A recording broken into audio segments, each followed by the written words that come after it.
Hello मेरे प्यारे दोस्तों। आ चुके हैं दोस्तों हम अपनी सीरीज़ को लेकर के, जो कि हमारा आज है डे 4। हमारी सीरीज चली हुई है 30 डे और 30 स्टोरी। देखिए, मैं आपके लिए बता दूं, जो बच्चा न्यू है उसके लिए मैं बता देता हूं कि क्लास 10th और क्लास 12th के लिए हमारी एक स्टोरी की सीरीज चली हुई है। इसका तात्पर्य सिर्फ इतना है जिससे बच्चों को बोर्ड एग्जामिनेशन में आने वाली जो स्टोरी होती है ट्रांसलेशन वाली, उसमें थोड़ा सा हेल्प मिल जाए। ठीक है, वो आपको बनानी आ जाए। ठीक है, तो चलिए ज़्यादा समय ना लेते हुए शुरू करते हैं हम अपनी स्टोरी को। देखो भाई, क्या लिखा हुआ है। रेखा मेरी सहेली है। अब देखो फ्रेंड्स, ये नॉर्मली सेंटेंस है, बिल्कुल सिंपल सेंटेंस है। क्या बनाएंगे बताओ, सब्जेक्ट इसके अंदर क्या होगा, रेखा। तो हम क्या लिखेंगे यहाँ पर बताओ, रेखा, REKHA, रेखा। ठीक है भाई। अब रेखा है मतलब कि इज, अब क्या है, मेरी सहेली। मेरी सहेली को बोलते हैं माई फ्रेंड। ठीक है जी, फ्रेंड, फुल स्टॉप। ठीक है। अब वह मेरी कक्षा में पढ़ती है। जैसे मैं आपको कहता हूं क्या करना है, आपको शुरू का उठा लेना है और लास्ट का, मतलब सब्जेक्ट उठा लेना है और जो काम हो रहा है वो उठा लेना है। मतलब कि वह पढ़ती है, सिर्फ इतना बनाओ, वह पढ़ती है, प्रेजेंट इंडेफिनिट है तो शी। पढ़ने को क्या बोलते हैं, स्टडी। अब चूंकि फर्स्ट फॉर्म है तो इसके साथ हम क्या लगाएंगे, स्टडीज, एस लगा लेंगे। ठीक है जी, ES लगा लेंगे। वाई को हटाकर IES लगाते हैं ना, वो वाला। अब कहां पर भैया, मेरी कक्षा में, मतलब कि इन माई क्लास। बन गया सिंपल सेंटेंस। ठीक है, अब आ जाओ आगे। वह एक बुद्धिमान छात्रा है। अब देखो, वह है इतना बनाएंगे हम, तो मतलब कि शी इज एक बुद्धिमान छात्रा, मतलब कि intelligent student. Simple, intelligent student. ठीक है। अब देखो, उसमें अनेक गुण हैं। अब देखो दोस्तों, मैंने एक ये स्ट्रक्चर है, चलो बता देता हूं। ये एक स्ट्रक्चर होता है, उसमें अनेक गुण हैं। जब भी हम बात करते हैं कि हमारे पास कोई चीज होती है या हम किसी पर अधिकार हमारा होता है, ठीक है, कि उसकी हम बात करते हैं, तो हम वहां पर इस्तेमाल करते हैं हैज या हैव का। तो भैया उसके पास है ना गुण, या उसके अनेक गुण हैं, बात तो वही है, तो हैज या हैव का इस्तेमाल करेंगे। मतलब कि उसमें किसकी बात हो रही है, उस लड़की की बात हो रही है, मतलब कि रेखा की। लड़की है तो शी लगा देंगे। ठीक है जी। और चूंकि हैज या हैव का इस्तेमाल हम इसमें करते हैं, तो शी के बाद हम लगाएंगे यहां पर हैज। ठीक है। और फिर क्या है, अनेक गुण, मतलब कि many qualities. Many qualities, qualities.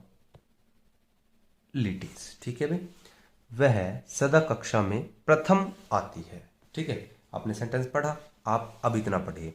वह प्रथम आती है, सिर्फ इतना बनाएंगे। वह प्रथम आती है, प्रथम आने को बोलते हैं शी स्टैंड्स, स्टैंड। ठीक है जी। और प्रथम मतलब कि फर्स्ट, वह आती है, वो वाला आने वाला नहीं है। प्रथम आना मतलब कि स्टैंड होना, समझ रहे हो। और चूंकि देखो यहाँ पर सदा भी आ रखा है ना, सदा के लिए ऑलवेज लगाते हैं, तो ऑलवेज हम हमेशा सब्जेक्ट के बाद लगाते हैं। ठीक है, तो शी ऑलवेज, अब आती है मतलब कि स्टैंड, पोजीशन लेती है, इसका अर्थ ये है। अब चूंकि एक वचन है तो ऐसे लगा देंगे, सी स्टैंड्स। अब क्या आती है भैया, प्रथम, तो मतलब कि फर्स्ट। ठीक है जी। कक्षा में, इन क्लासरूम या इन क्लास, सिंपल। वह जल्दी उठती है, सिंपल। देखो वह मतलब कि शी वेकअप या गेटअप। अब ऐसे लगा लो यहां पर, चूंकि एक वचन है, शी गेट्स अप अर्ली, मतलब कि जल्दी, हो गया सिंपल। वह समय से स्कूल जाती है, सिर्फ आप इतना बनाओ, वह जाती है, सिर्फ बनाओ, शी गोज। अब यहां पर ES क्यों आया, क्योंकि गो सिंगल वचन है ना, शी, तो ES लगा दिया हमने गो के साथ। तो गो के साथ हमेशा इस यहां पर हम लगाते हैं, और गो के बाद हम लगाएंगे टू। और अब कहां जा रही है, स्कूल, मतलब कि SCHOOL। और भैया समय से मतलब कि एट टाइम या ऑन टाइम। ठीक है भाई, चलो। वह अपने बड़ों की आज्ञा का पालन करती है। अब इतना बनाओ, वह पालन करती है, सिर्फ इतना बनाएंगे। प्रेजेंट इंडेफिनिटी चल रहा है, तो शी पालन करने को क्या बोलते हैं बताओ, ओबे। अब चूंकि इस लगाना पड़ेगा, क्यों, क्योंकि एक वचन है। ठीक है जी, प्रेजेंट इंडेफिनिट की ज्यादातर यहां पर इस्तेमाल हो रखा है। तो सी ओबेज, आज्ञा का अपने बड़ों की, आज्ञा का अपने बड़ों की, मतलब कि she obeys her elders. Elders. ठीक है जी, बस इतना बनेगा ये। एल्डर्स का मतलब है अपने बड़ों की, सभी की अंग्रेजी इसी के अंदर आ गई है।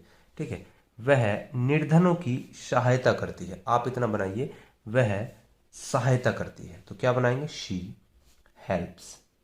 अब ऐसा जाएगा यहाँ पर, वही है मैंने बताया सिंगल वचन है तो एस लगाते हैं वर्ब के साथ, वर्ब की फर्स्ट फॉर्म में एस या ईएस का इस्तेमाल करते हैं ना। निर्धनों की, द पुअर्स, फुल स्टॉप। ठीक है जी, वह सदा प्रसन्नचित रहती है। अब देखो ऐसे वर्ड आ जाते हैं ना जैसे कि सदा, तो ये हम सब्जेक्ट के बाद रखते हैं, तो शी ऑलवेज। अब प्रसन्नचित रहने का मतलब क्या, बीकम, शी ऑलवेज बीकम, या बीकम्स, ऐसे लगा लो वर्ब की फर्स्ट फॉर्म के साथ एस। शी ऑलवेज बीकम्स, अब प्रसन्नचित मतलब कि हैप्पी। बताओ, ठीक है।